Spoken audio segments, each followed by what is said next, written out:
Good morning, everybody. I'm attorney Matt Pearson. It's 10 a.m. on Friday, which means I am answering questions that people have sent into our firm, mostly about criminal law. One of my areas is criminal defense. I also do civil litigation as well. And I have some questions that I'm already looking at. So let's go ahead and get started and hope everyone is having a fantastic day. All things considered, I know things are tough. So the first question I'm looking at is somebody's asking about leaving the scene of an accident. And just to give that context, if you're involved in a crash where there's property damage or an injury, you have a duty to remain at that accident site and a duty to report the accident. Failure to do those can result in a 12-point citation, and if convicted of the 12 points, your license could be suspended because you only get 12 points against your license in a 12-month period. And after 12 points enter in that 12-month period, a suspension could be triggered.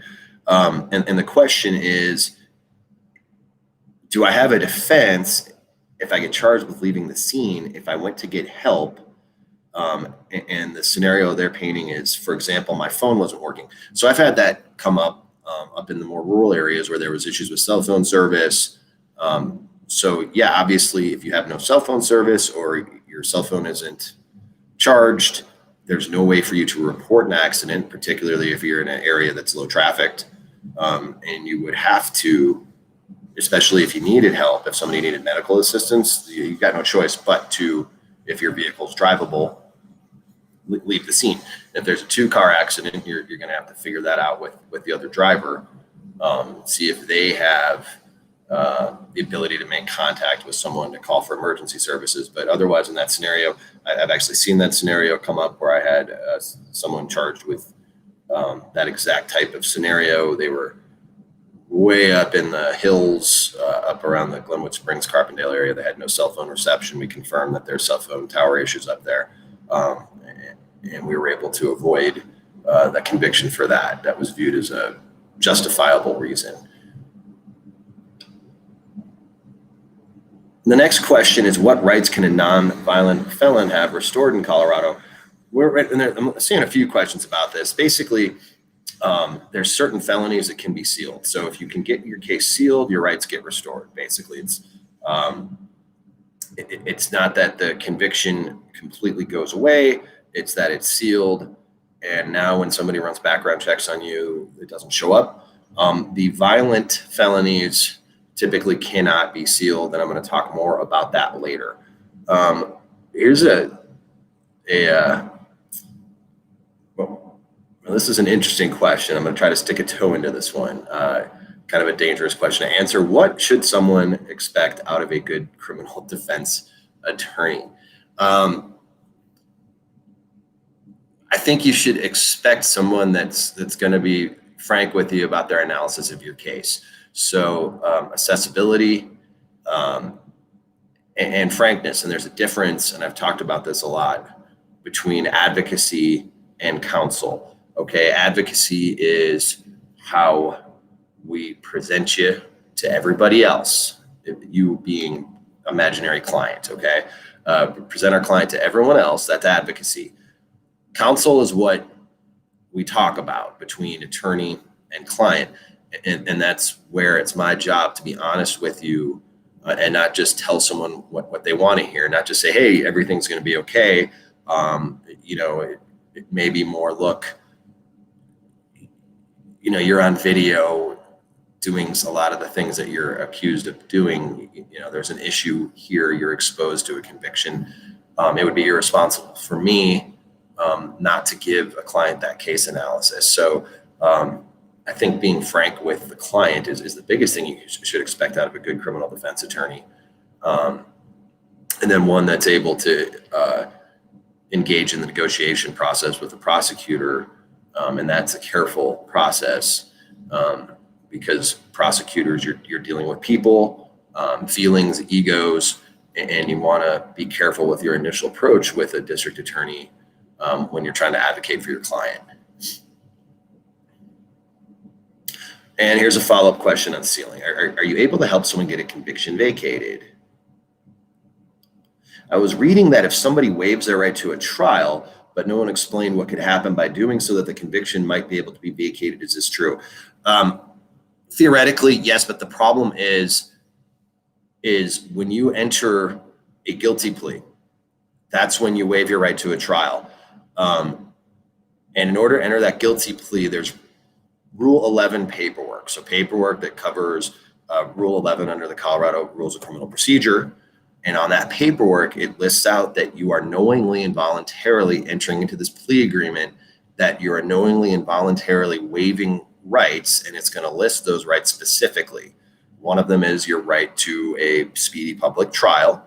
The other rights are your right to confront witnesses that the state would bring against you, your right to a presumption of innocence, your right to have each and every element of a charge, and an element is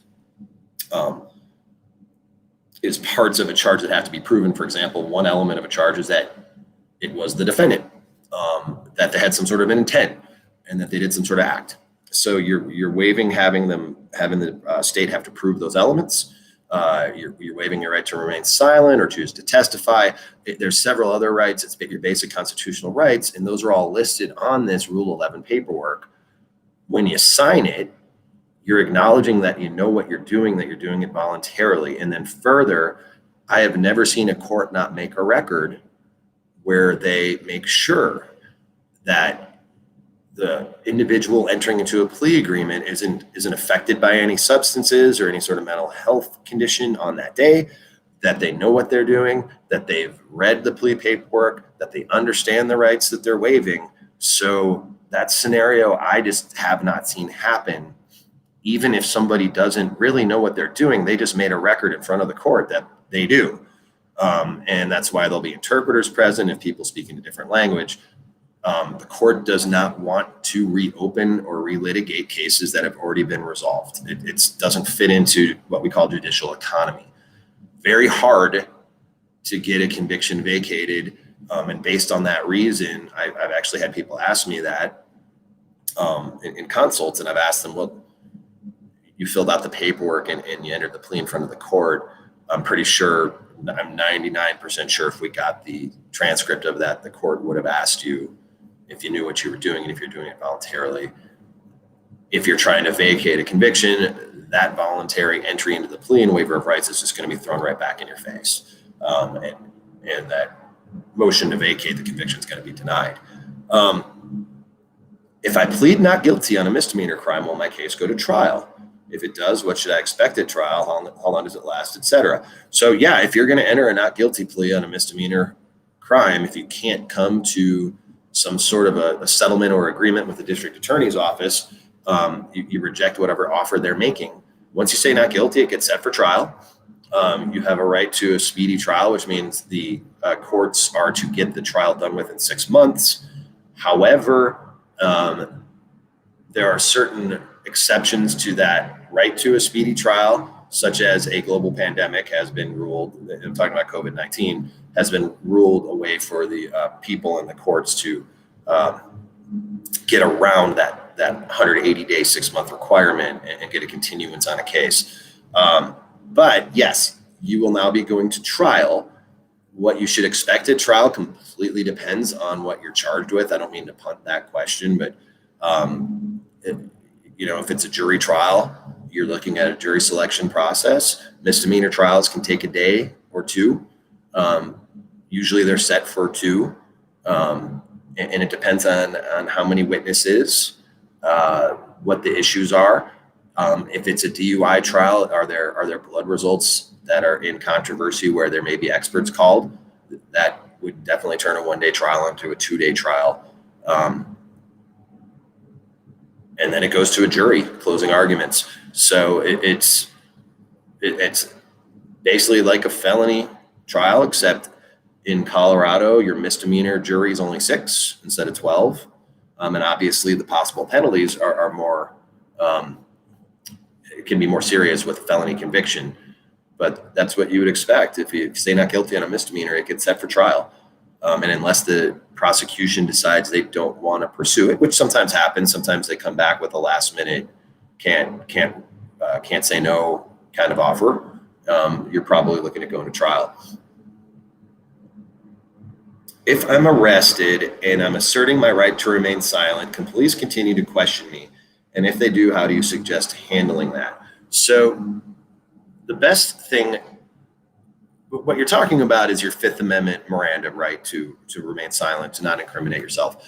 And once you tell the police you're not talking, they should stop. They can come back to you later if you're saying you don't waive your Miranda rights, and see if you'll want to talk to them again. The problem law enforcement will have, is if they are asking you questions, you're in custody and you don't waive Miranda. This is when you're in custody. Miranda, and if you don't know what I'm talking about, Miranda is a Supreme Court case, Miranda versus Arizona, where the United States Supreme Court basically outlined basic rights that have to be given to somebody in custody if they're going to be interrogated. So if you're just detained on a traffic stop, Miranda hasn't kicked in yet. It's when you've been placed under more formal arrest, handcuffed, back of the car, etc., that now there's a Miranda issue. And what happens if the police elicit responses from you in violation of your Miranda rights? They would be suppressed. Those statements cannot be used as evidence against you if you take your case to trial. And it's a matter of a defense attorney filing a motion, raising that Miranda issue and getting the court to agree and order that there has been a Miranda violation, and that suppression is the appropriate remedy. Courts don't dismiss. There has to be some really serious Fourth and Fifth Amendment violations for a court to actually exercise the very it's a high bar to get to consequence of dismissing the case. So usually it's prosecution loses evidence. Now, here's what, if you just want law enforcement to stop talking to you, just say lawyer. It's a Sixth Amendment issue. You've asserted your right to an attorney. Now, asserting your right to an attorney doesn't mean that the police say, oh, gee, okay, we got to provide you with an attorney. It means that they can't talk to you except with your attorney present. Once you say, I want an attorney, or you can even just, you've seen some of those movies like, Denzel Washington's going, lawyer, lawyer, lawyer. Yeah, that works. You just said lawyer. It depends on how polite you want to be. You can say, I'm sorry, I'm asserting my right to an attorney, or you can just say, I want my lawyer. And then the police will stop talking to you. And if they don't, again, anything that they would elicit from you as far as any responses would be subject to suppression and should not be able to come into any sort of a trial.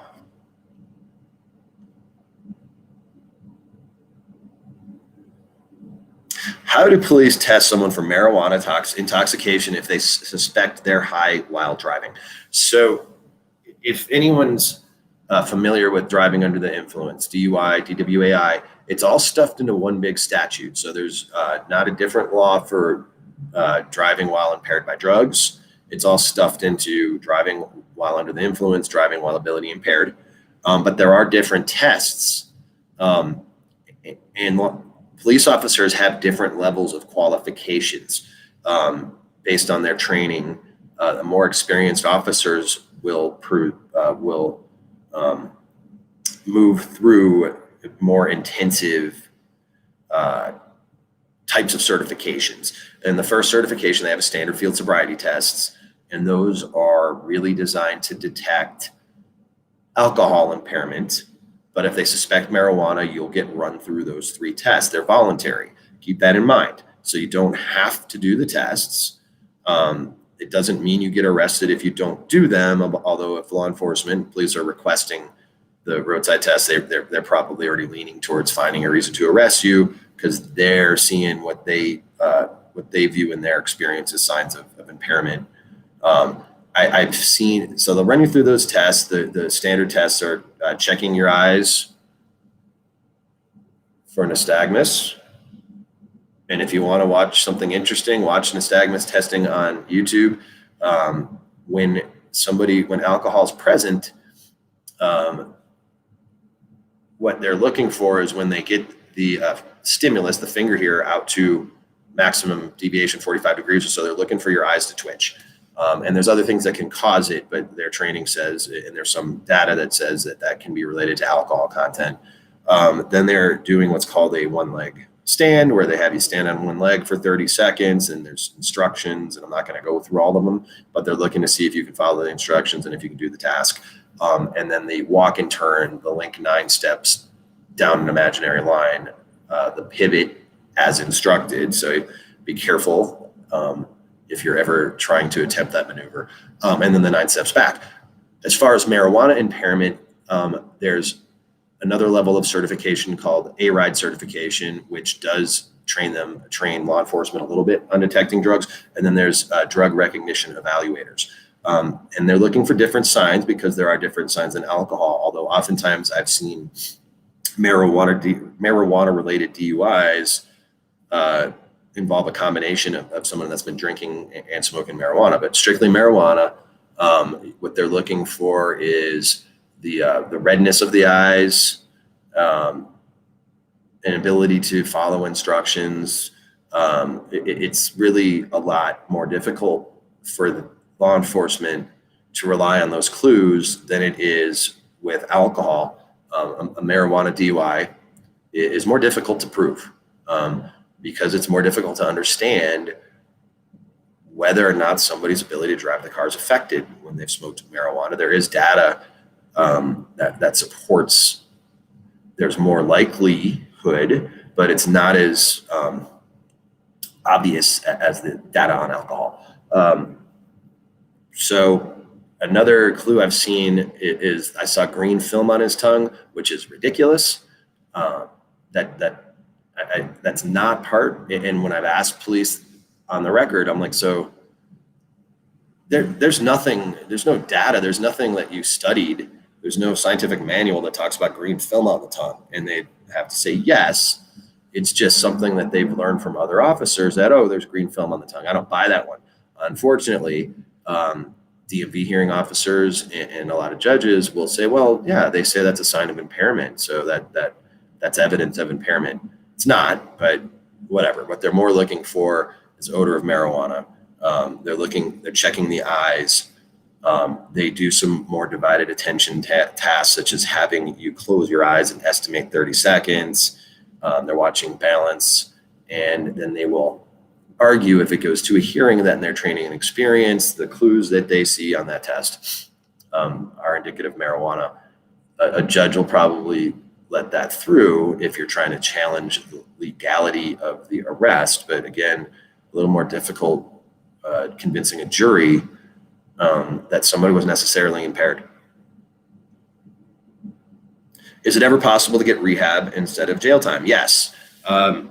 So in some situations, there's mandatory jail time. A third DUI, 60 days jail, no alternatives available other than work release, education release, and release to get treatment for alcohol. But typically with those mandatory minimums, there is going to be that minimum jail time. But if there's additional jail, or in other cases where there's jail, and what is really the root of this act, this alleged criminal act, is somebody struggling with addiction, we have definitely put together situations where a judge accepted inpatient rehab or something like that instead of a jail sentence. And you can get a DA on board with that. And if the DA, the prosecutor's not on board with it, a judge may still side with the defense.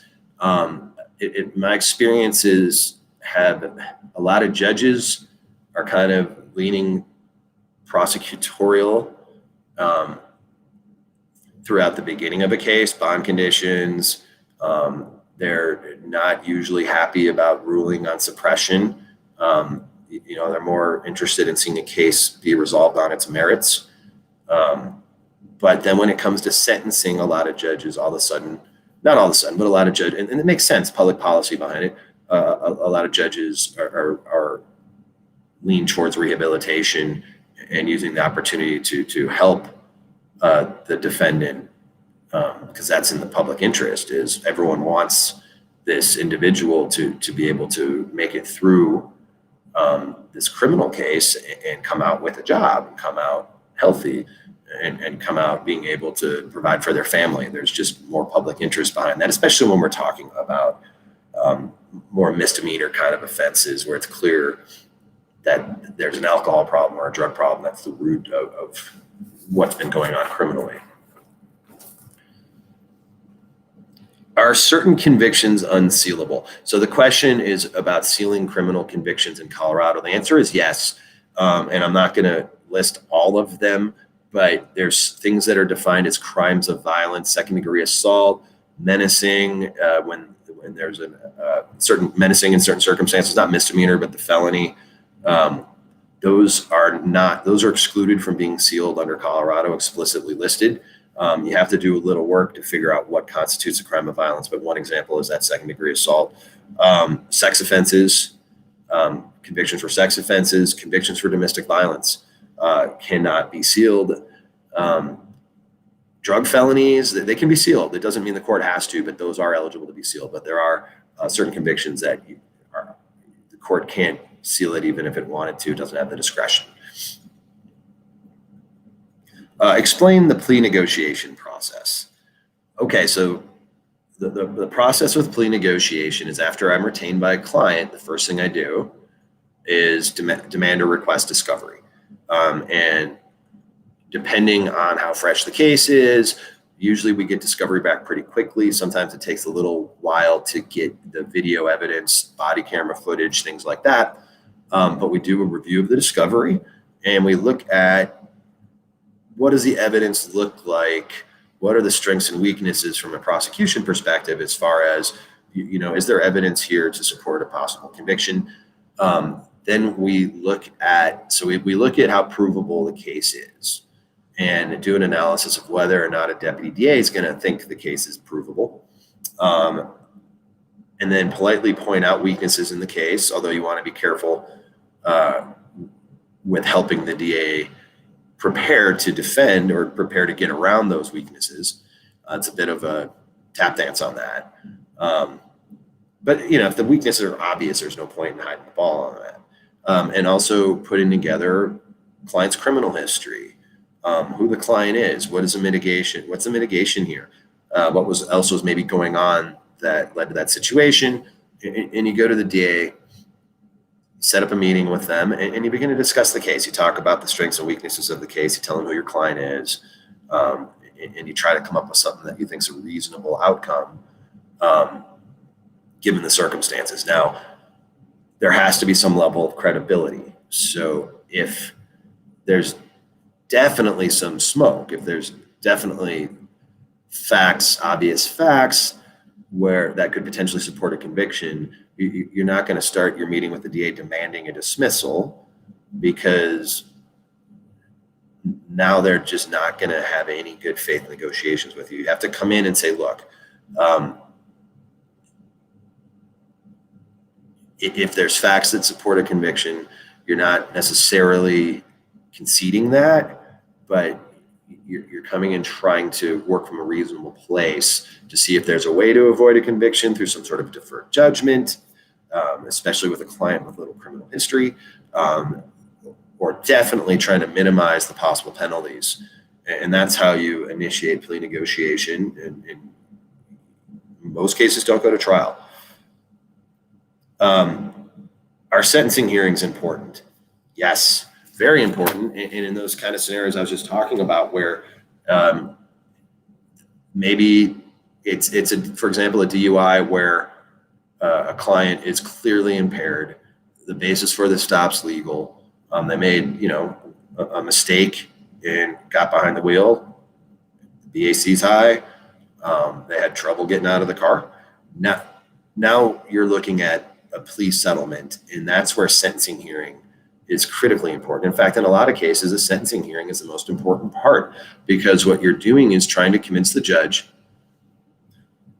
to understand who you are, why you're not a public safety threat, why you're somebody that's has a strong chance of rehabilitation being more important than punishment, and putting that together for the courts. So sentencing hearings are critical, and you definitely, if you have an attorney there representing you through that stage.